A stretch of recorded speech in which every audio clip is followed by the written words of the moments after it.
అసలు తుఫాన్ ఎలా వస్తుందో తెలుసా? సముద్రం మొదట ప్రశాంతంగా ఉంటుంది, అలలు మెల్లగా తాకుతూ ఉంటాయి.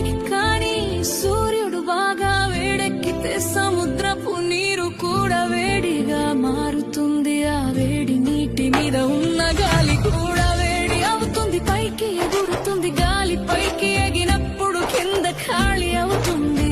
అప్పుడు చుట్టుపక్కల చల్లని గాలి ఖాళీ నింపడానికి వస్తుంది. ఇలా గాలి ఎగరడం దిగడం మొదలవుతుంది. అలా తిరుగుతూ తిరుగుతూ ఒక పెద్ద చక్రంలా మారుతుంది. మొదట్లో